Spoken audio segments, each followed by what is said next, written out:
اللہ سے ڈرنے والے بندے کے اللہ سارے کام آسان کر دیتا ہے۔ یہ قرآن کہہ رہا ہے وَمَن يَتَّقِ اللَّهَ يَجْعَل لَّهُ مِنْ أَمْرِهِ يُسْرًا، ہر کام آسان کر دیتا ہے۔ اور یہی وجہ ہے کہ اللہ والوں کو کل کا کوئی ڈر رہتا ہی نہیں تھا کہ کل کیا کھائیں گے۔ حضور صلی اللہ علیہ وسلم مسجد نبوی شریف میں تھے، نماز کا وقت ہو گیا اور اچانک جلدی سے اٹھے اور سرکار گھر تشریف لے گئے۔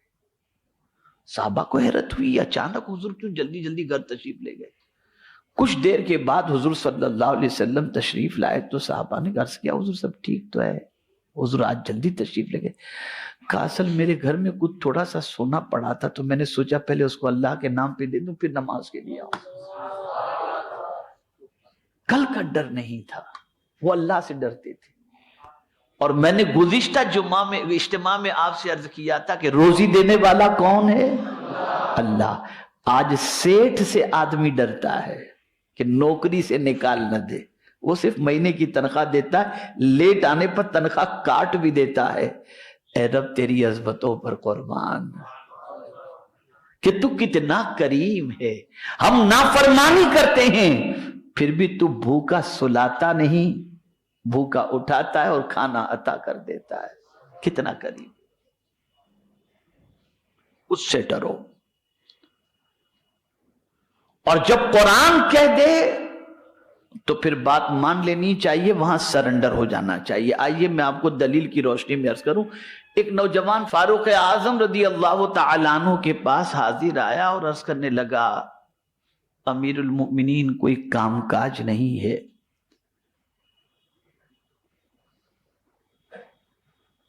کچھ بتائیں تاکہ میں کروں۔ تو جیسے آج لوگ ڈگری مانگتے ہیں نا، تمہیں نوکری چاہیے، کچھ ڈگری وغیرہ ہے، کچھ پڑھے لکھے ہو؟ تو فاروق اعظم نے پوچھا کچھ پڑھا لکھا ہے تو کچھ جانتا ہے؟ کہا حضور کچھ نہیں جانتا۔ کہا قرآن کا؟ حضور وہ بھی اتنا نہیں جانتا۔ جب بولے پہلے قرآن پڑھ کر کے آ، اس کے بعد دیکھتے ہیں۔ اب فاروق اعظم نے فرما دیا، روزی کی ضرورت بھی تھی، گیا قرآن سیکھنے کے لیے، پڑھنے لگے وہ قرآن۔ اور پھر قرآن اچھی طریقے سے جب سیکھ لیا، اچھی طریقے سے سیکھ لیا، اس کے کافی عرصے تک وہ فاروق اعظم کے پاس آئے نہیں، اور نہ کوئی بات فاروق اعظم سے انہوں نے اپنی پریشانی کی آتے ہوں گے جاتے ہوں گے لیکن وہ نظر نہیں پڑتی ہوگی اور وہ اپنے حساب سے چلے جاتے۔ کچھ دنوں کے بعد فاروق اعظم رضی اللہ تعالیٰ عنہ سے ملاقات ہوئی تو سیدنا فاروق اعظم رضی اللہ المولا تبارک و تعالی عنہ نے ارشاد فرمایا کیا بات ہے، اس کے پاس سے تم ملے ہی نہیں مجھ سے؟ تو کہنے لگے حضور آپ نے مجھ سے فرمایا تھا قرآن پڑھنے کے لیے، میں قرآن پڑھنے لگا تو میری ضرورت تو روزی تھی نا، تو پڑھتے پڑھتے ایک آیت پر پہنچ گیا اور وہ آیت تھی وَمَن يَتَّقِ اللَّهَ يَجْعَل لَّهُ مَخْرَجًا، جو اللہ سے ڈرتا ہے اللہ تعالیٰ اس کے لیے نجات کا راستہ نکال دیتا ہے۔ بس تب سے میں نے اللہ کے ڈر کو اوڑھنا بچھونا بنا لیا، اب اللہ ایسی جگہ سے روزی عطا کرتا ہے جہاں میرا گمان بھی نہیں پہنچتا۔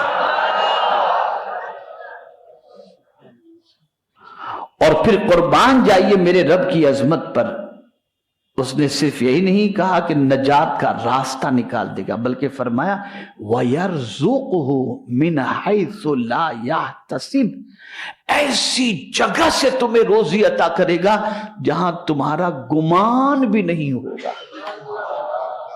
جہاں تمہارا گمان بھی نہیں ہوگا، اس جگہ سے اللہ روزی عطا فرمائے گا۔ یہاں ایک اور بات عرض کروں، حضرت عوف صحابی رسول ہیں، آقا کریم صلی اللہ علیہ وسلم کی بارگاہ میں حاضر آئے اور عرض کرنے لگے یا رسول اللہ صلی اللہ تعالی علیہ وسلم، میرے بیٹے کو دشمنوں نے گرفتار کر لیا ہے اور اس کے گرفتار ہونے کی وجہ سے ہم کافی پریشانی میں ہیں اور اس کی ماں رو رو کر کے بالکل اس کی حالت خراب ہو چکی ہے، سرکار کوئی نسخہ ہو تو بتائیں تاکہ میرا بچہ رہا ہو جائے اور اس کی ماں کی آنکھوں کو ٹھنڈک پہنچے۔ آقا کریم صلی اللہ علیہ وسلم نے حضرت عوف رضی اللہ تعالیٰ عنہ کو جو نصیحت فرمائی سنیے. ارشاد فرمایا اے عوف اتقی، اللہ سے ڈر، اللہ سے ڈر اور صبر اختیار کر، اور لا حول ولا قوت الا باللہ العلی العظیم تو بھی پڑھ اور تیری بیوی کو بھی بول کے وہ بھی پڑھے.